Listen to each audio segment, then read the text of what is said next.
Šiaulių rajono savivaldybės vadovai, meras Antanas Bezaras ir administracijos direktorius Gipoldas Karklelis, kiti savivaldybės atsakingi darbuotojai apsilankė viešosios įstaigos Šiaulių rajono pirminės sveikatos priežiūros centro socialinės globos padalinyje Meškuičiuose. Čia baigti remonto darbai ir dabar ši socialinės globos įstaiga gali priimti 24 globotinius iš viso Šiaulių rajono. Svečiai lydimi Meškuičių slaugos ir palaikomojo gydymo ligoninės vyriausiojo gydytojo Dariaus Krikštaponio ir laikinai pavaduojančios vyresnė socialinė darbuotoja Marytės Taujanskinės aprodė patalpas, kuriuose jau gyvena globotiniai senyvo amžiaus žmonės. Visur švaru, gražu, šiuolaikiška ir funkcionalu. Lėšas 79 000 eurų skyrė Šiaulių rajono savivaldybė. Už jas buvo renovuotas ligoninės pirmasis aukštas, izoliuoti ir apšiltinti pastato pamatai, sutvarkytos nuogrindos, perplanuotos ir suremontuotos esamos patalpos, pakeistos grindys, pakeisti šalto karšto vandens bei nuotekų vamzdynai, įrengta virtuvėlė, svetainė, poilsio kambarys. Rangovas individuali įmonė Rinkantas. Šitose namuose gali gyventi 24 asmenys ir tai priklausomai nuo pačių asmenų noro. Gali ir trumpalaikė, tai yra 6 mėnesiai, ir ilgalaikė. Ilgalaikė tai reiškia neterminuotas visam gyvenimui. Na, kiek jiems tai kainuotų? Jiems tai kainuotų 80% nuo gaunamų pajamų. Likusią dalį dengia savivaldybės biudžeto lėšos. Šiaulių rajono meras Antanas Bezaras, sveikindamas su įkurtuvėmis, globos namų kolektyvui linkėjo sėkmingo darbo ir saugoti tai, ką dabar turi. Šiaip tai iš tikrųjų malonu matyti, tai gražiai sutvarkytas, suremontuotas patalpas, be abejo reikėjo. Matome dabar ir kad antras aukštas, koks kad reikalauja. Manau, kad administracija įgyvendins, ką užsibrėžė. Galvojam, kad dar pavyks pabaigti, sutvarkyti, suremontuoti. Ačiū personalui, matome, koks jūsų sunkus ir reikalingas darbas, pasilpojantis darbas. Tikrai čia reikia atsidavimo ir vaikštant merginų klausiau, sakiau, kaip matote, kaip sudėtinga ir sunku. Tai stiprybės, jau taupykite, prižiūrėkite tas turimas patalpas. Šiaulių rajono savivaldybės administracijos direktorius Gipoldas Karklelis patikino, jog bus toliau vykdomas ir gyvendinamas projektas socialinių paslaugų infrastruktūros plėtra Šiaulių rajone. Visas pastatas bus renovuotas ir modernizuotas 2019 metų pabaigoje. Projekto vertė Šiaulių regiono plėtros plane buvo numatyta 305 000 eurų. Šiaulių rajono savivaldybės administracija numato prie projekto prisidėti didesnę savivaldybės biudžeto lėšų dalimi, padengiant lėšas viršiančias ES paramą. Įkurtuvių proga netruko sveikinimų iš sveikatos priežiūros įstaigų, seniūnijos atstovų, savivaldybės administracijos skyriaus vadovų. Patalpas pašventino Meškuičių parapijos klebonas Vytautas Ripinskas. Globotiniams savivaldybės atstovai įteikė skanių dovanėlių ir palinkėjo sveikatos. Neblogai. Kol kas.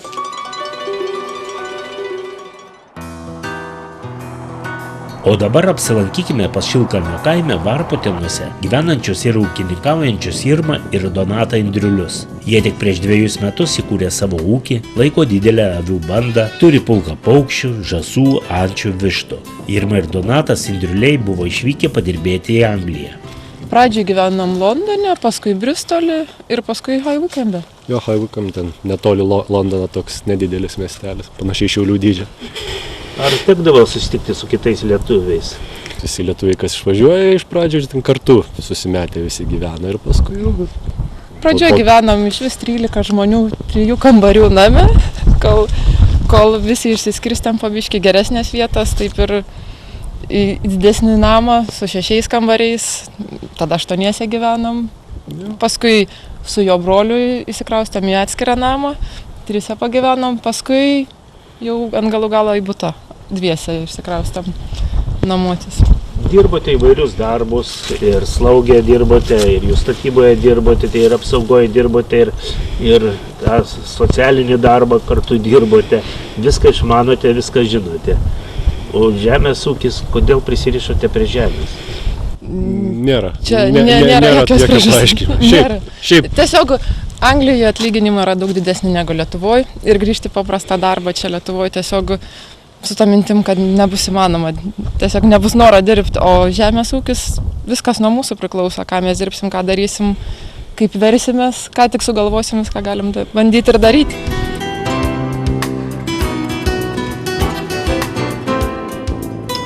Šilkalnio kaime įsigiję sodybą, 10 hektarų dirbamosios žemės ir tiek pat miško Indruliai įkūrė jaunojo ūkininko ūkį. Pirmaisiais metais augino svogūnus ir bulves, tačiau sudėtinga buvo realizuoti užaugintą produkciją. Todėl kitais metais nusprendė laikyti avis ir paukščius. Dabar avių banda nemaža, turi 45 ėriavedes, kurios jau atsivedė 54 ėriukus. Jaunieji ūkininkai ketina laikyti 100 veislinių avių, planuoja statyti naują tvartą, nori įsigyti šienavimui reikalingą techniką. Jie rengs verslo projektą, tikisi sulaukti finansinės paramos ūkio plėtrai. Pradžia buvo labai graži, daržovės auginti, bet daržovių niekam nereikia. Tai dabar avis auginam. Jo, perinam į gyvulininkystę, visiškai turim dabar ėriavedžių bandą užsiveisę. Kaip tik jos ėriukus vedasi šiuo metu. Jau turim papilnėjimą nemažą. Bandysim, į ateitį bandysim didinti bandą, užsiveisti veislinių avių. Ir taip toliau. Tai avis dėl mėsos ar dėl vilnos? Mėsinės. Dėl mėsos, aišku. Vilnos paklausos nėra Lietuvoje. Kur realizuosite? Įvairiai. Bandysim ieškoti kontaktų, bet šiaip paklausa Lietuvoje avienos ir ėrienos auga, tai aš manau, kad neturėtų kilti dėl to problemų. Tai gal tiem patiem anglam čia pasiūlysit? Pas jos avių gal netrūksta. Pas jos netrūksta, bet kodėl ne? Galim pabandyti. Kilogramas avienos, kiek kainuoja Anglijai? Anglijai... Net nežinau. Niekad nepirkdavom, nes būdavo per brangi. Ne, jeigu, kad nepameluočiau dabar, ar berods apie 6 svarus už kilogramą. Priklausomai nuo kuri avies dalis ten.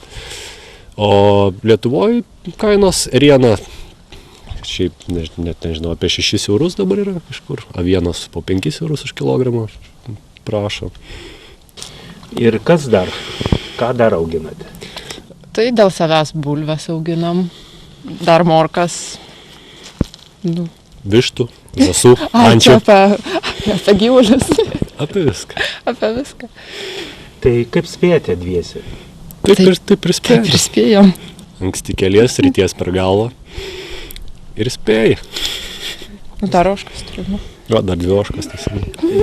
Tiek, ūkis yra gana didelis, tai juos reikia apeiti, kiekvieną dėmesį parodyti ir sugalvoti, kaip pašerti, kaip paruošti tą maistą, kaip viską jums reikia. Tai skaitom internete, mokinamės ir bandom darom. Kaip gaunas, taip gaunas. Patarimo iš kaimynų kokių pasiklausėm, dar ką nors. Šeimoje ūkininkų kaip ir nėra, nei mano giminiai, nei Irmos giminiai. Nėra. Iš kažko pasisemti patirties nelabai yra. Kaimynai kiek pataria ir ką patys sužinom iš interneto ir knygų įvairių literatūros.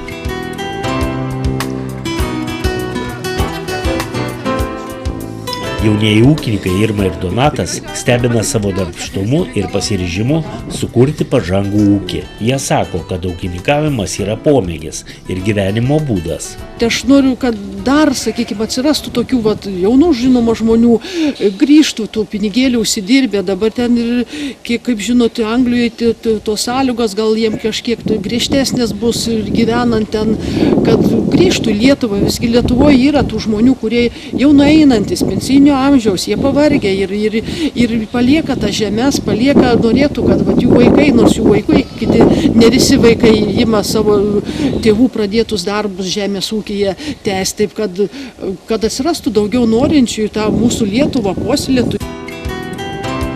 Irma ir Donatas Indruliai jaunimui gali būti puikus pavyzdys, kaip pilnavertį gyvenimą galima kurti gimtajame krašte.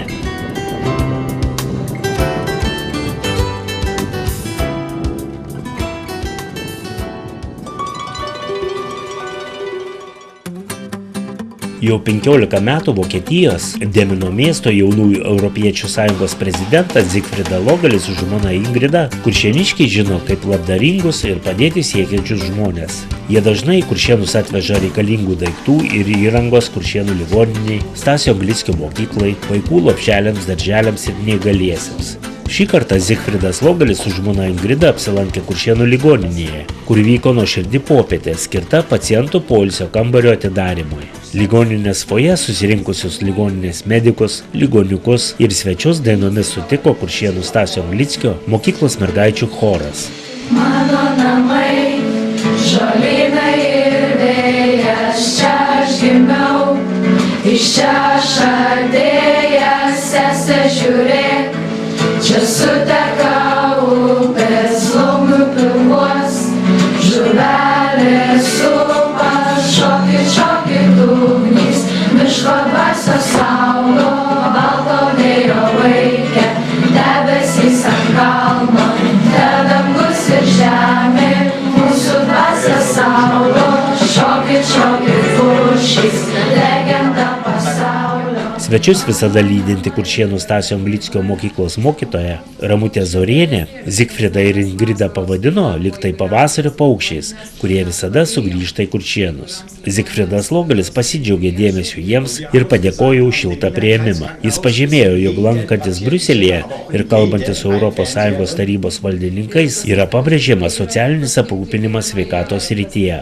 Vokietijoje visos ligoninės turi ligoninių laisvalaikių skirtas patalpas. Vienur jos yra mažesnės, kitur didesnės. Tad jiems kilo idėja tokį pacientų laisvalaikių kambarį įrengti Kuršėnų ligoninėje. Ligoninės direktorė Renata Noreikaitė maloniai sutiko skirti patalpas tokiam kambariui įrengti. Svečių dėka šiame kambaryje atsirado poilsio baldai, nupirktas didelis televizorius, be to vokiečiai atvežė ir padovanojo muzikinį centrą, neįgaliųjų vežimėlius, vaikštynės, kitų ligoniniai reikalingų daiktų. In Westeuropa, das heißt jetzt hier von Deutschland aufwärts, Frankreich, Spanien und überall ist es Standard, dass jedes Krankenhaus, jede Station einen Fernsehraum hat. Kadangi tai yra vakarų Europos standartas, kad kiekviena ligoninė turi turėti ligonių poilsio kambarį. Und Litauen, auch Kuršėnai, ja, ist ein Stück Europa. O Lietuva ir Kuršėnai tai irgi gabalėlis Europos. Und wir möchten mit unserer Aktion in der EU aufmerksam machen, dass auch Kuršėnai und Šiauliai Europa ist. Mes tuo pačiu norim atkreipti dėmesį tai, kad ir Lietuva, ir Šiauliai, ir Kuršėnai yra Europos dalis ir juos reikia pasižiūrėti. Ein Beispiel, der Kommissionspräsident Juncker erzählt immer von Völkerverständigung, erzählt immer von Toleranz. Ja? Erzählen kann nicht viel. Toleranz, Völkerverständigung muss vom Herzen sein, muss gelebt sein, sonst brauche ich darüber nicht reden. Junkeris sako, dažnai kalba apie toleranciją, apie tautų supratimą. Galima kalbėti labai daug, bet turi būti ir padaryta. Ligoninės direktorė Renata Noreikaitė padėkojo svečiams už dovanas ir įteikė padėkos raštus. Taip pat buvo įteiktas ir Kuršėnų seniūno Vytauto Gedmanto padėkos raštas. Iš tiesų mes garbingų svečių dėka turim labai gražų pacientų kambarį poilsio.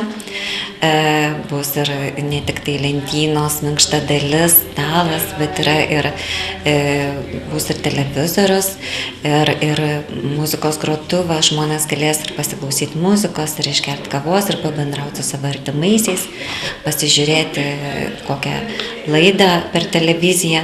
Tai bus panaudota jų reikmėm ir tiesiog užsieniečiai, mūsų garbingi svečiai, sako, kad beveik kiekvienoje klinikoje užsienyje tai yra garbės reikalas turėti pacientų kambarį ir kuršėniečiai irgi turės kambarį. Taip pat daug įvairių priemonių ir vaikštynių ir transportavimo vežimėlių. Na, tikrai tai, kas reikalinga pacientam, mes labai mielai tai panaudosim.